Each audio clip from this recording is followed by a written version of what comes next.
سالهای جوانیت را در باد باروت و صدای خونپاره جا گذاشتی. ما هرچه از آن روزها می‌دانیم از همان چند عکس خاک گرفته و جمله‌های نصف نیمه است که با بیمیلی برایمان می‌گفتی. انگار هر بار که لب به سخن باز می‌کردی زخمی قدیمی دوباره تازه می‌شد. می‌دانم در آن سالها چیزی فراتر از وظیفه در وجودت می‌جوشید. شوقی خاموش ناشدنی، حرارتی که از کوه‌های سرد کردستان تا شب‌های داغ جنوب همراهت بود. از جنگ‌های نامنظم کردستان، از شب‌هایی که بر فراز قله‌ها پاس می‌دادی، تا روزهایی که در خط مقدم جنگ ایران و عراق زندگی و مرگ تنها به فاصله یک نفس از هم بودند. بابا، تو همیشه میگفتی جنگ چیزی برای تعریف کردن ندارد، اما ما میفهمیدیم که در پشت همان سکوت قصه هایی مانده که فقط خودت و خدایت میداند.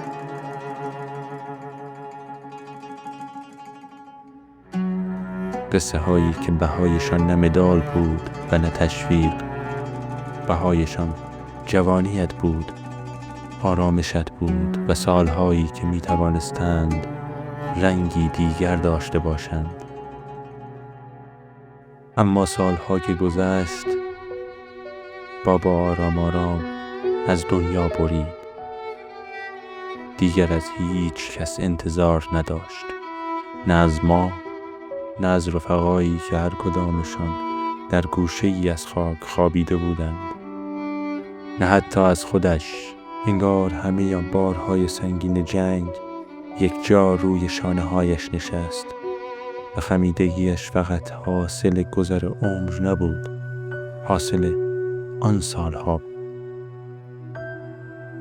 پیرهن سیاهی که بعد از جنگ از تنش در نمی آمد، فقط رنگ نبود، عزاداری دائمیش بود برای یارانی که جا مانده و برنگشته بودند، برای روزهایی که دیگر تکرار نشد، برای دردهایی که زبانش به گفتنشان باز نمیشد.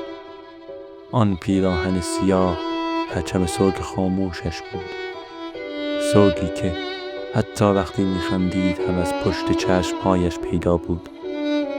زندگی بعد از جنگ برایش جنگی تازه بود، جنگ با قصه هایی که هر روز گره میخوردند به گلویش، باریه هایی که دیگر نفس نمی کشیدند مثل قبل، با سرفه هایی که شبها خواب را از او و از ما می گرفت، ترکش هایی که هنوز زیر پوستش جا خوش کرده بودند و با درد انگار کسی زخم سالهای پیش را دوباره باز می کرد و پوست سوخته تنش، همان هایی که همیشه می گفت چیز خاصی نیست.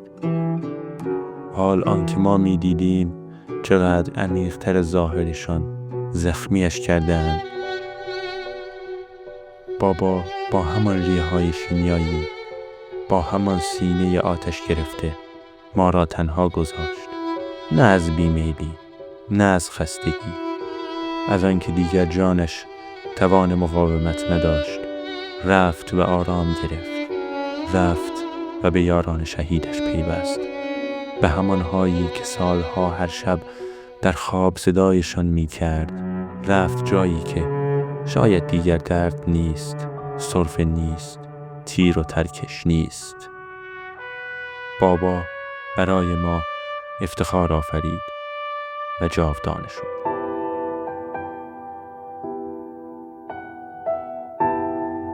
bize bir cümlede şehadeti mənələ. من çok عاجزم، من çok عاجزم.